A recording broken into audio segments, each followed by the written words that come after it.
facts about retail. So our first question.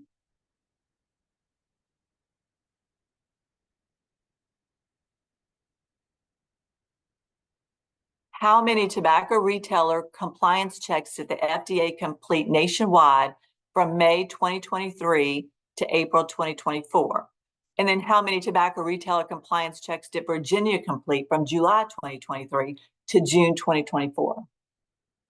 Get the nationwide landscape as well as the Virginia landscape. And Colleen, of course, is going to talk more about this. She's done kind of amazing work in Virginia, definitely with reaching the retailers.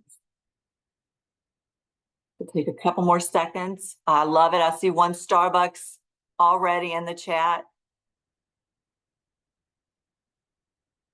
There you go, Neely and Kayla. Okay, so now let's see our answers. Okay, so nationwide, most everyone said 80,000. It's actually 114,000 compliance checks done nationwide, and that's both compliance checks to underage purchasers or the marketing of the retail shops as well. And then how many Virginia compliance checks were done in Virginia? Most everyone said 30 to 41, and the correct answer is a little over 1,000. So, and Colleen can probably answer all the questions to this, but that's how many have been done in Virginia and nationwide. So I'm going to go ahead and introduce Colleen, and she probably needs no introduction, right? Because she has been with us on our webinars before, and she's such a strong partner of the tobacco control program as just a leader in the tobacco control and prevention. But Colleen has been at the Department of Behavioral Health and Developmental Services for over 10 years, serving as a behavioral health wellness consultant and SINAR coordinator. In her role as SINAR coordinator, she has expanded the state's tobacco retailer merchants education program and implemented the Counter Tools initiatives. Partnering with the community service boards, they have worked to document, and this was such a long process that they did, and all the community service staff did, to document the tobacco and nicotine retailers across the state, conduct store assessments, and provide merchant education to each retailer. Took many months, many years to do that, but they successfully did it. And just recently, Colleen has taken on the position of Director of Office of Behavioral Health and Wellness. So she is now even leading more. I'm not sure how she squeezes all this in her time. But over the years, as I've mentioned, Colleen has been a leader in tobacco prevention and control and has worked tirelessly to prevent youth initiation. And as she will show you today, she is continuing to strengthen our relationship with retailers and provide them a wealth of information and resources with the new online retailer education module. Colleen resides in Midlothian with her husband, 2 sons, and 2 dogs. And when not working to change the tobacco retailer landscape, you can find her Ubering her children from place to place and cheering them on from the lacrosse field. And if you're like me, Colleen, once you end, I hope it's not anytime soon, your tobacco career, you will have a great experience as an Uber driver and can get a job, definitely, no problem. So Colleen, thank you so much for joining us, and I'm going to turn it over to you. Well, thank you so much for having me. Thank you for the kind words. And yes, my children are living their best life, and I'm just their driver. I welcome everybody. I appreciate you joining us today. I'm excited to, this is kind of like the debut of kind of like the little, preview of the training that we have been working on tirelessly for, it seems like quite a few years, actually. All right, let's make sure everyone can see this. Yes, we can see it. Perfect. Thank you. Well, good morning. As Gina said, I'm Colleen Hughes. I'm in the Office of Behavioral Health Wellness at the Department of Behavioral Health and Developmental Services. And before I jump in and I give you the little preview to what we've been working on over here, I did want to make sure that everybody was aware that there was some action at the General Assembly this year, and we were able to get some bills through, which is super exciting. We've been working on a lot of these for a lot of years, so to see some movement was exciting. So just a quick overview of what the bills that passed kind of look like. The first one is House Bill 947. And this says that localities, so whether it's cities, towns, counties, whatever, they can now pass their own legislation or their own ordinances that prohibit new retailers from opening within 1,000 feet of childcare centers, public, private, or parochial schools. So this is extremely important that all of these localities now have this ability. We know that proximity and density really can play into use rates, not just for our youth, but also adults who are trying to quit, being inundated with, the signage and the product everywhere you go, really does reduce quit attempt success rates. So this will go into effect July 1st this year. There have been a couple of communities, localities that have been successful in having ordinances prior to this bill taking effect. So Chesterfield has done one.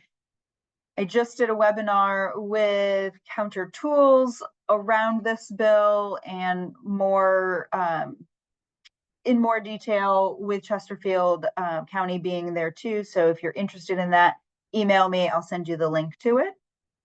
But this one passed, so this is exciting. This is another one that passed with a caveat. So this is talking about establishing a registry that really addresses the U.S. Food and Drug, so the FDA pre-market tobacco product application process, the PMTA. This is not one that we fully, in tobacco control world, fully supported. It does create some confusion around registry versus licenses.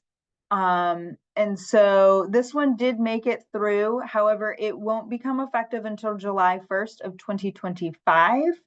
And now that the FDA is established a group to like an enforcement group, I'm not sure what this one's going to look like anymore. Now that the FDA has their own enforcement group around this specific piece. So more to come on that one. We have a year to figure it out. But the one that's probably the most exciting and the one that is tied directly to this online merchant education training that we've been developing is HB 790, SB 582. This is the tobacco retail bill. And so there are a couple of things in here that apply to both tobacco stores and as well as vape stores. And then there's some stuff in here that are separate based on what kind of product type. But main pieces, big capture pieces of this tobacco retail licensing is the purchase, use, and possession penalties have been removed. So this doesn't mean that you can go and purchase them. It just means that the fines associated with either purchasing, using, or possessing have been removed. This isn't a green light for anybody under the age of 21 to use these. And if you need some talking points around this for your communities, please let me know. I have some that Tobacco 21, Shannon Quimby has pulled together so that we can make sure everybody is fully educated on this. But the removal of penalties is a good thing. It does prevent underage people from getting into the pipeline of kind of legal issues. So that's a good thing. The military exemption that was still in our state tobacco 21 bill was removed. So now it mirrors the federal tobacco 21 law. So that's a good thing as well. This part is new, so it requires that each retailer receives a compliance check every 2 years. Currently, as you saw in that number, there isn't a lot of enforcement happening in Virginia. The just over 10,000 number is a combination of SINAR checks as well as FDA checks. And so at that rate, we're looking at less than 20% of our stores. So if we can get a compliance check every 2 years, that brings that number up to about 50%, plus FDA checks, plus SINAR checks. It's 50% more than I think than what we're doing now. So that's also a good thing. It does have some civil penalties for hemp products. So no sale of tobacco or hemp through vending machines. Anyone that appears under the age of 30 will need to be ID'd. And then a violation of the above results in a $500 civil penalty for the first violation and a $2,500 civil penalty for the third and the fourth within a 3-year period of time. And I'm going to talk more about what that's going to look like here in just a minute. And then this bottom piece that says all retailers required to attest that it has conducted education and training for its employees. So this is what's really key about the online merchant education training that we have developed. A lot of our chain stores probably already have something in-house that they use, but these smaller independently owned stores may be scrambling to meet that requirement. And so this is a good opportunity for us to be able to like fulfill that gap. So that's a huge win for us, huge win for the independent retailers. So I'm going to dive into this bill really quickly, just a little bit more, because I mentioned there's 2 differentiations between products. So, and that's, what the penalties are related to those. So when we're talking about your traditional vape stores, so think of, your Avail Vapors, your Area 51s, all of those are going to be traditional vape stores. They have e-liquid, they have refillable like liquid refillable products. These stores are now required to obtain a license. This is going to be managed through the Department of Taxation, but they will have to have a license in order to sell products. Keep in mind, this starts July 1st, so it's coming up in less than 2 weeks. So penalties for selling without a license or for not verifying age looks like this. It's $100 for the first violation. That's a huge increase from $100, what it is currently. So that's huge. Second violation is a fine of $5,000 plus a 30-day suspension of their license, meaning they can't sell products for 30 days. And if that's their only product that they're selling, that's going to be a huge hit. Also, along the with the second violation, for not verifying age, they must have some sort of fraud detection software or technology that they are using to be used with any customer that appears to be under the age of 30. A third violation results in a $10,000 fine. This is within a 36-month period. So $10,000 plus the license will be revoked and they'll be ineligible to possess any of these products for 3 years. In this bill, because the question is always, well, if they're only getting checked every 2 years, how are they going to get 3 violations in 36 months? So in the bill, if you violate, then you have to have another compliance check within 6 months. So there is the ability to catch the bad doers and see these penalties escalate for them. Also, I mentioned the Department of Taxation. So they will compile and maintain the current list of licensed distributors. I am actually meeting with them next week after, I can't remember, to make sure that I have access to this list. I know it says that it'll be published on the department's website, but I want to make sure that we have it so that we have the ability to update counter tools. So that's why that's important. So that's your traditional vape stores. As part of this bill, we also address tobacco retailers. So these are your sheets, your grocery stores, your Wawas. This type of retailer does not need to get a license like the traditional tobacco, the vape stores need to, because they already have a tax for tobacco certificate. So penalties for this, same as the first violation, same as vape stores, it's $1,000. Second violation is $5,000, and they have to purchase fraud detection software and make sure that they are, using it for anybody that appears to be under 30. The third violation is also $10,000. And this time they get a 30-day suspension of retail sales, use, and tax exempt certificate. So that tax and tobacco certificate that they have to have in order to sell, they will lose that for 30 days. And then a fourth violation within a 36-month period means that they will have that tax and tobacco certificate revoked for 3 years. So they also would not be able to sell those products. If that's not their only product, then they can remain open. They just wouldn't be able to sell any tobacco or nicotine products under the new bill. So that's a lot, and I'm sure there's questions, and I will answer them at the end for sure. But right now I'm going to jump into what our current merchant education strategies look like.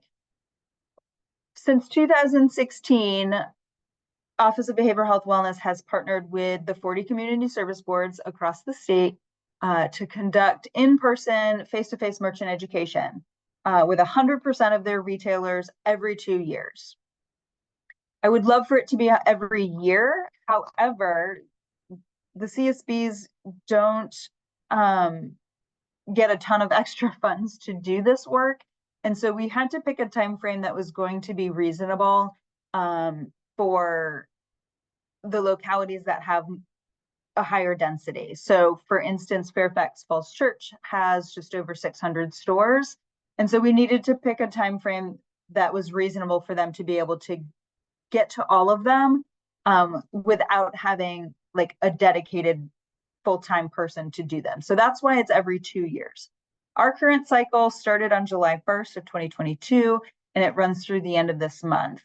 The next 2-year cycle will start again on July 1st of 2024, and will run through June 30th of 2026. When the CSBs go out there, we try to interact with store owners or managers. Sometimes who we're able to speak with is really just the person behind the register at that time. And so we deliver the messaging, we deliver the information, and then we cross our fingers and we hope that it's disseminated to the rest of the staff. Is there a possibility that it goes right in the trash as soon as we walk out the door? Yep, that's certainly a possibility. But we hope that it's shared. And that's kind of was what the catalyst to doing an online training was, but we'll talk about that in a minute. What's included in the materials that we are currently distributing? There is a support guide that has information on IDing and refusing sales. We've got fact sheets on tobacco, e-cigarettes, as well as alcohol, register stickers. We have counter mats for, right by the register. So it's the last kind of message as you're checking out.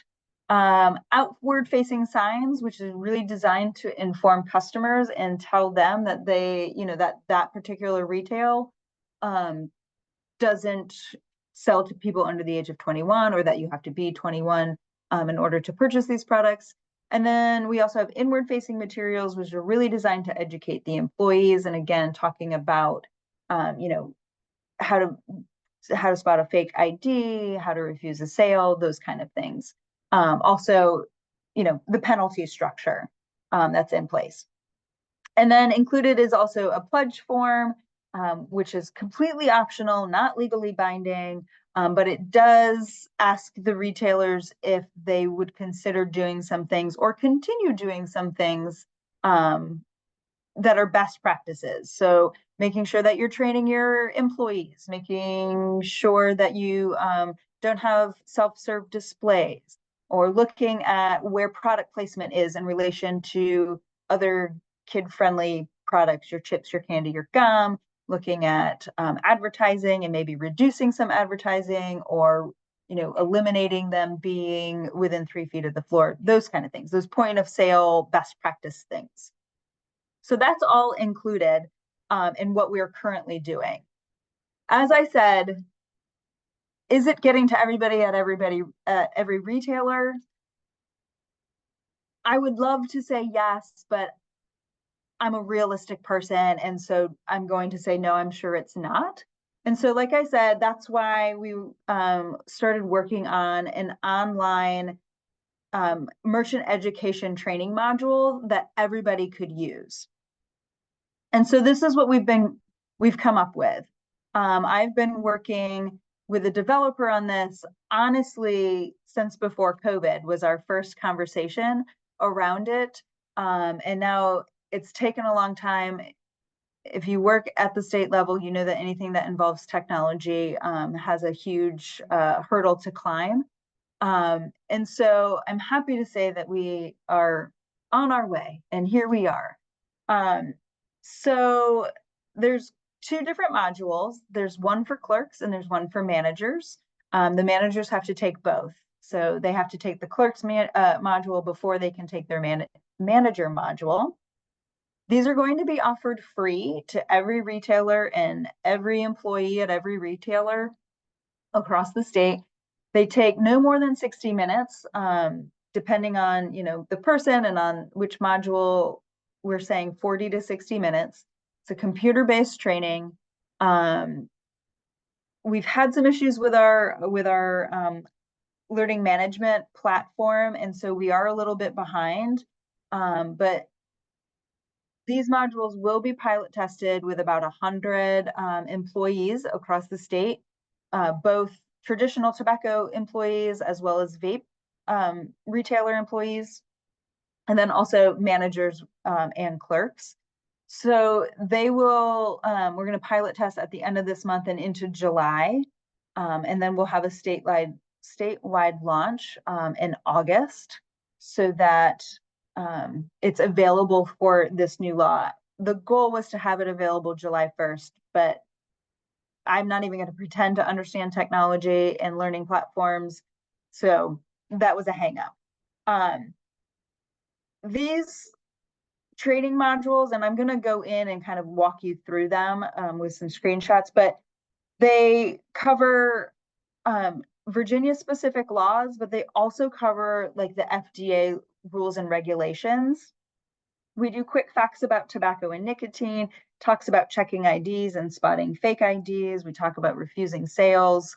And so it's a comprehensive training module that covers a lot of information in a really interactive way. The picture on the left of your screen is an actual screenshot of what the module looks like. So it's been customized to Virginia. You can see the required Virginia ABC sign that's there. You can also see our counteract materials in the signage that we have, that we provide all the retailers. So it is customized to Virginia and reflects all of our signage requirements and all that stuff.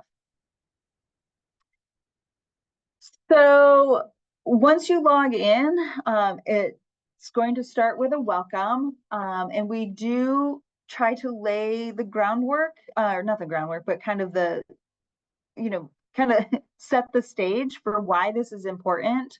And so we've pulled some information from the CDC. We use a real life story with Jerry, who was a smoker. Now she has COPD. And so really just trying to, make the connection and set the stage as to why this is really important. We do go into facts around tobacco smoking and vaping. You can see on the left-hand side, this is just a screenshot. So we talk about, the death toll and how tobacco kills over 400,000 Americans each year. We talk about health effects as far as, what types of cancer it causes, as well as all the harmful chemicals that are in them that can cause and contribute to cancer. Mention stroke, heart and lung diseases. We do talk about exposure, kind of secondhand exposure to tobacco smoke as well. And we have information on addiction. So again, really just trying to say why this is really important and why we need to do a good job of keeping our youth from starting the use of these products. Also included around the facts, we talk about kind of the harm that it causes to society, to economies, and to the environment. So the pictures on the left, the module will have you click on each one of them. And so the picture on the right shows you what kind of the information that's being shared once you flip those cards. So it does talk about addiction. We do talk about how it costs more than $300 billion a year from an economy standpoint. And then we talk about the impact that it has on the environment too. So that way we're hitting all of the bases in the hopes that, one of these will resonate with everybody. Throughout the modules, there are these knowledge checks that way you're constantly being involved. So this isn't just like a plug and play where you hit play and you listen to all of this information. Like it is an interactive thing. That way you're staying engaged with it. And so, this is just one of the knowledge checks questions. It says smoking only affects the lungs. And then when you pick your answer, it'll even say, it'll either say, yep, that's right, or actually that's not correct. And this is the answer. So it gives you immediate feedback as to whether you were correct or not correct.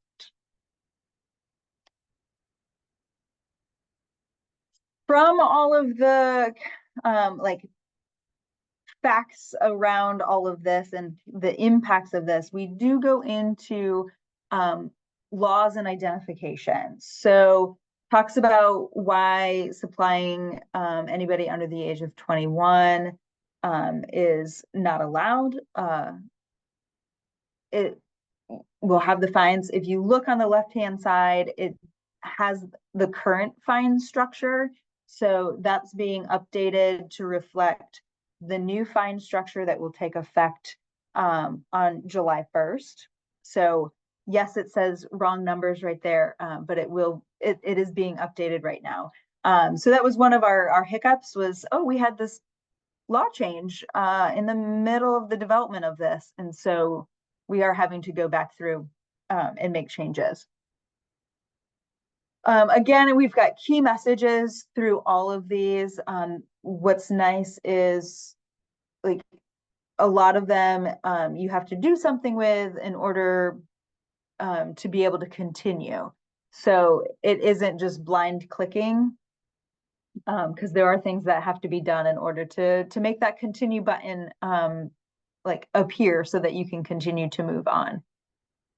So that's just a screenshot of, one of those key messages talking about what the state and federal law are related to being 21. Oops, wrong button.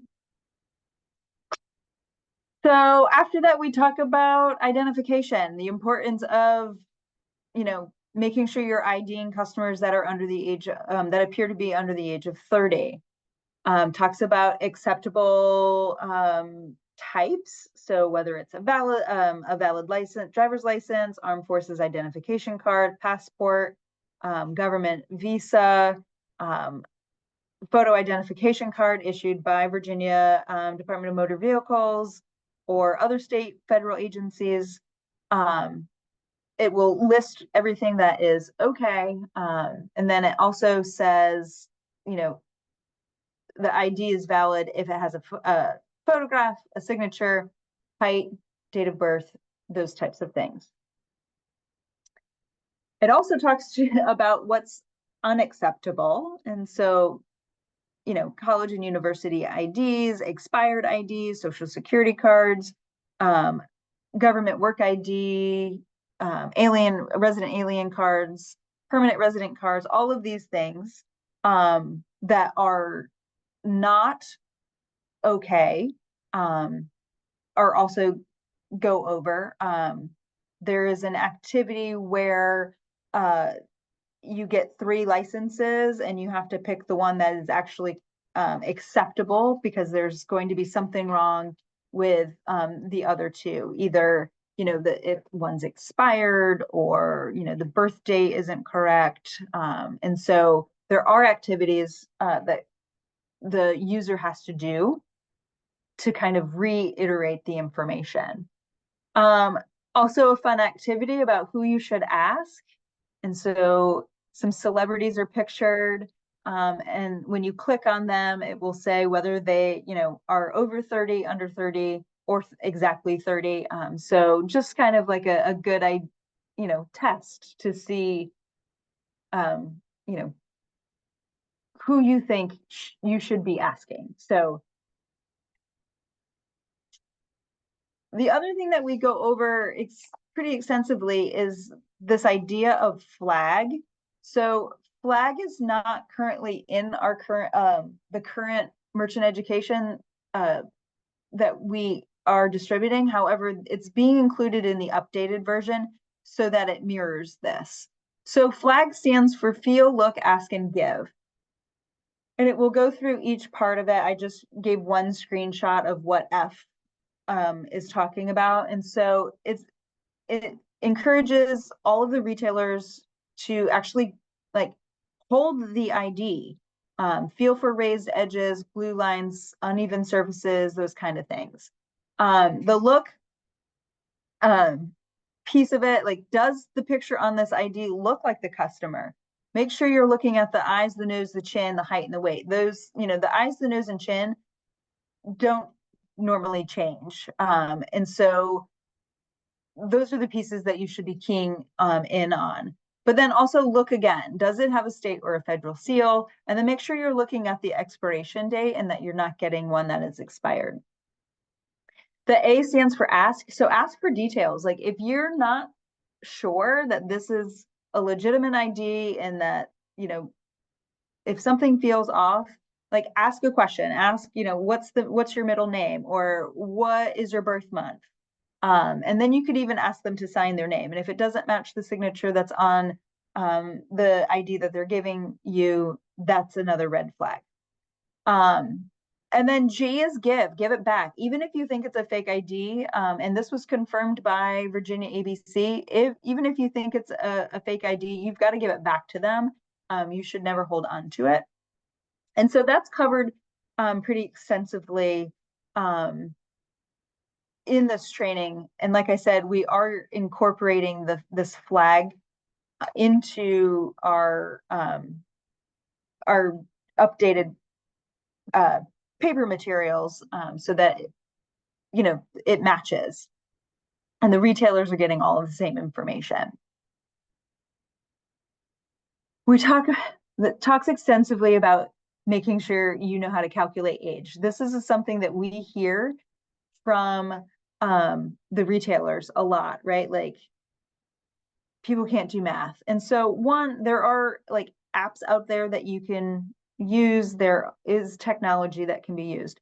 But it goes over how to calculate somebody's age, and then it will test you.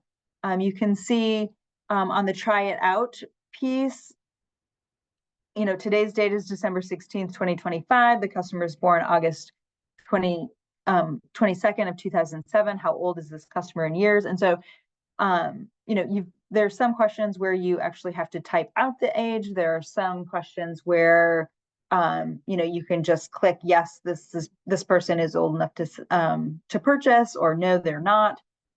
So that's covered all in this module as well for the clerk's piece. And then again, we've got, it wraps up with key messages. So key messaging about, asking anybody who looks younger than 30 for an ID, making sure that it's an acceptable ID, that it's valid, using that flag system. And then, always if the option to use an ID scanner is there, double check with that. And then again, it goes back to kind of a knowledge test as to, is this an acceptable form of ID? Is this one an acceptable form? And then there is this trick question that is up there because Virginia does have vertical driver's licenses. And so the question is the Virginia vertical driver's license an acceptable form of ID? And so it is. However, if it's vertical, it means that they are under 21. So it's kind of a trick question. And whether you answer acceptable or unacceptable, it's going to give you that same message. Like, this is a trick question. Like, it is a acceptable form of ID, but not to purchase, products that require you to be 21. So lots of testing, lots of information reiteration. This is a screenshot of the actual module. So I had pulled together an advisory committee who represents lots of different people that have, some interest in this. And we were given, I don't even know, probably 5 different sets of people to kind of pick from. And this is what the group decided. So, we didn't want to, we wanted to make sure that we were inclusive and we didn't stereotype anybody, whether it's the, person buying or the person behind the register or the owner or whomever. So we've gone just a little, off the grid a little bit with our blue hair, but I love it. But this screenshot is talking about sales refusal. When you play it, it will like walk you kind of through a scenario. And then after it goes to a different scenario where the person behind the register is talking with their manager about, what happened. And, the person behind the register was like, well, I knew this kid, but he didn't have an ID, so I didn't sell to him. So showing it in a good, kind of a positive light where sales refusal is a good thing when you don't have all of these criteria, whether they're underage or they don't have an ID or whatnot. And so then it wraps up with some key messages again, and there is a quiz. So participants have to complete the quiz at the end of the training. They have to score an 82 or higher, and they have 3 chances to take it. If they still don't pass it after 3 chances, then they have to retake the whole training again. That's the clerk module. Really quickly, the managers module. So as I said, the managers have to do the clerk module first, and then they can do the managers one. And so there are just a little bit of some differences. And it's going to talk about like legal products, penalties for selling, store signage and displays, and then some other things. So what's legal? And again, screenshot just for reference. Information in this section talks about required tax stamps, how you have to sell packs of 20. You can't sell loosies. You can't hand out samples. There are no vending machines. And we've included no self-serve displays and no lookalike products in here as well, so that managers know that these are not okay. Although on a side note, I'm seeing a ton of lookalike products around, which is, I guess we'll just address that next. Talks about all about the fine structures. And again, this is a screenshot that I took. It's being updated to reflect the new fines that are outlined in HB 790 and SB 582. And it talks about, like I said, the signage and store displays. So here are just a couple of screenshots. And there are tests around this, like what's okay, what's not okay. And so making sure that they also not just have the Virginia ABC sign or our counteract stuff, but they also have the FDA regulated signs that are required to be up there. So that's all mentioned and trained on as well. And for the managers module, we talk about employee training and best practices. And so this is just a screenshot of one of the questions. So which of the following is a best practice for store owners and managers to prevent sales of tobacco and nicotine products? And then, you know, they quiz, and if you pick the wrong one, they'll tell you why. So really education based. And then at the end, there's a list of resources. So, we've got Virginia ABC. If you, any of those little blue like tabs, you can click on and it'll bring it right to this, bring you right to that site. So we've got ABC there. We've Department of Taxation. There's a Virginia cigarette tax toolkit, cigarette stamping, all of that information that comes from the tax department.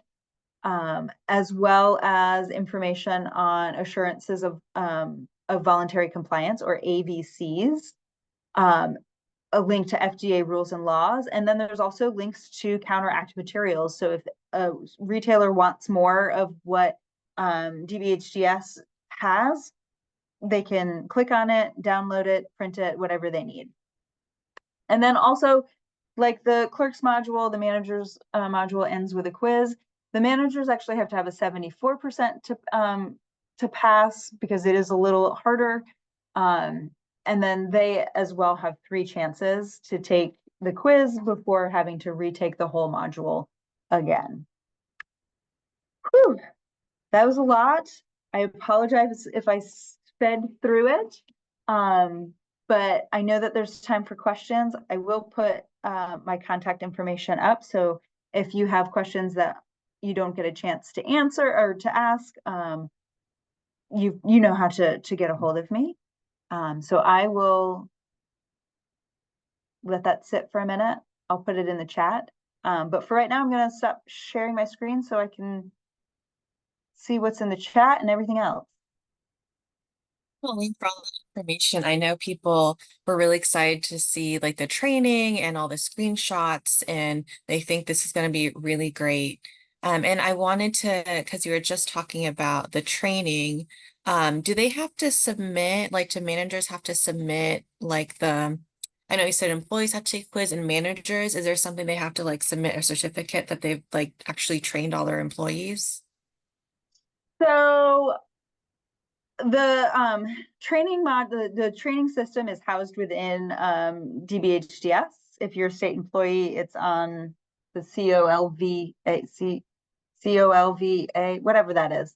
That it's a public facing database. So I'll have access to all of the information of all the people who take it. There is some questions around like proof and what that's going to look like. So the meeting that I'm having with Department of Taxation will help clear up some of those things. But I'll have access to it. I'll be happy to share it with Department of Taxation or ABC, whoever wants it. So there will be a way to monitor who's taken it. Everyone, when you do take it, you do get a certificate. So that you can print it off and hang it up and say, no, look, I did it. So yes, I'll be, OBHW will have the complete database and all of the data with it. But each participant, each, employee or manager, whomever, will have proof that they have taken and passed it. The thing like when they do compliance checks that they can also check on too. It certainly could be. Okay. It's And I'm not written sure, that yeah. way. Okay. I think there's lots of ways to make some improvements in Yeah. both the bill and kind of some of the pieces to that. And so I think that's totally an option. It's also something that we may be able to include in the store assessment piece that we do with Counter Tools. Okay, great. Yeah, I think this is a great start to have this training, especially virtually, because I know, if you catch someone like, sometimes there's just one person there at certain times. So it's great that it's online as well. Yeah, I mean, that's really was like, how do we create something to get it in more people's hands? And so doing Mhm. it online, making it free was really key. And so, like I said, it's taken a number of years, but here we are. We're at the finish line. Definitely. And then we had another question while you're going through, I think it's right after we talked about the pup laws. Mhm. And so for youth, so do you have or have you heard anyone talk about any suggestions for schools handling possession infractions on campus by youth? Do you know if there's any clarifying language sent to DOE or student resource officers, just so they're clear, in the legislation as well? Have you heard any about that? I can send you some resources Okay. and some talking points. I mean, it's still the school's ability. Like I mean, these students are under 21. They should not be having these products. Like I said, Yeah. that piece of the law didn't change. The only piece that changed was that now they're not going to be penalized. Um, Pop laws have historically been terrible.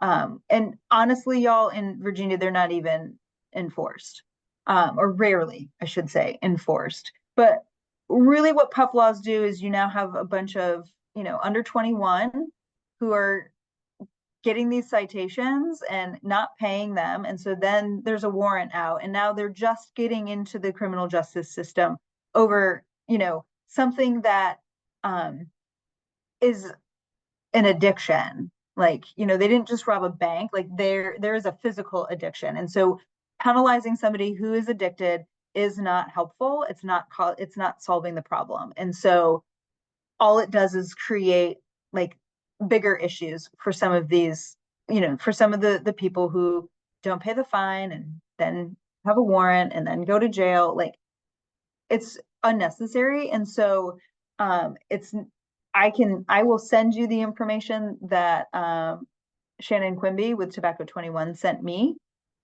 because of this has come up. But remember, like, schools still have the ability to create policies for their schools. And that policy should say, no, like, we're not going to allow this. Really, what I would encourage schools to do is alternative to suspension. Like, these kids don't need to be suspended. They need connection to treatment. So sorry, that's like another soapbox. Sorry.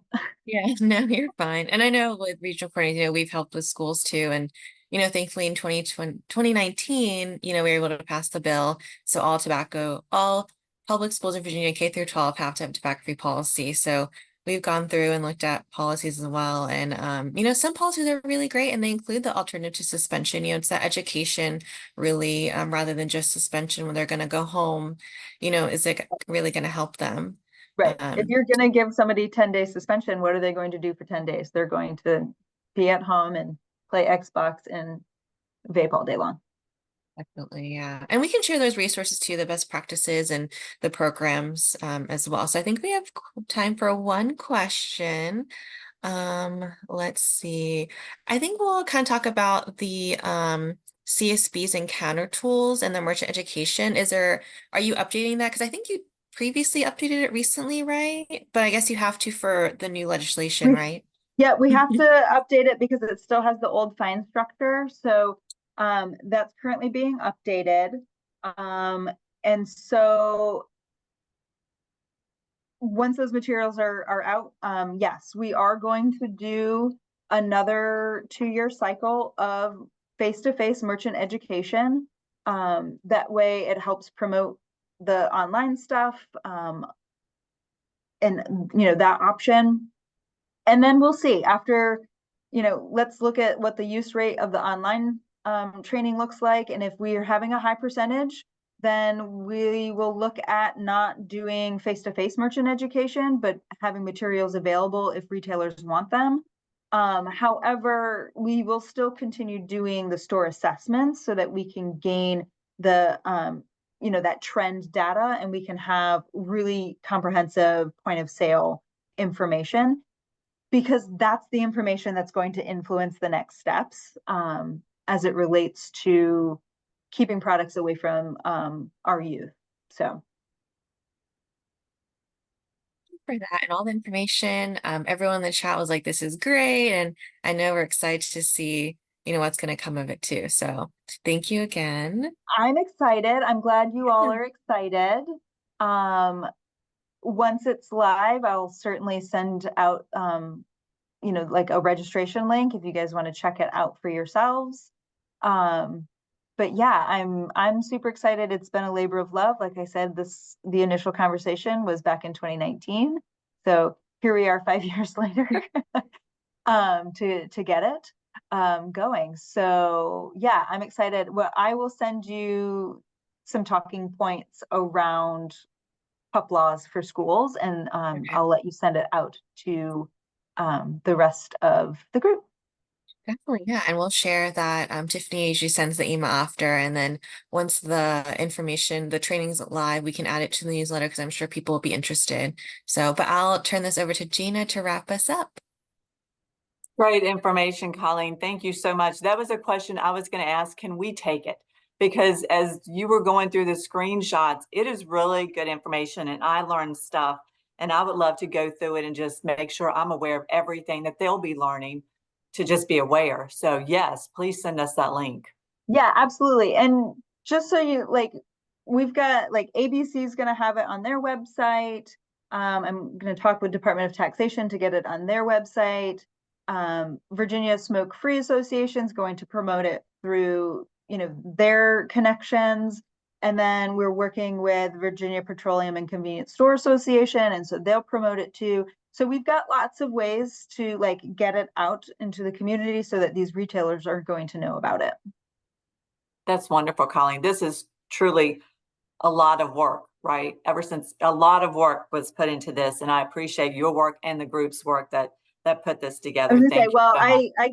I need to say thank you to my advisory committee, because they've put in a lot of work. There's lots of back and forth with pieces of it and making sure that we had everything that needed to be included. So, well, it shows wonderful work. Thank you so much. We are not, due to vacation schedules, we will not be having our July tobacco-free Tuesday webinar. So please take some time. Hopefully you'll be able to get away and relax, enjoy yourselves. We will see you definitely back here in August. So please put it on your calendar. And I'm not sure what date that is in August. It's the third Tuesday in August. So put that on your calendar. It's the 20th. Thank you, Natalie. Yes, the 20th. So make sure you have it on. Enjoy July. Enjoy the rest of this month. We don't have many more days, as Colleen said, until the law goes into effect, right? So enjoy. Have a great month off, and we will see you back here in August. Bye.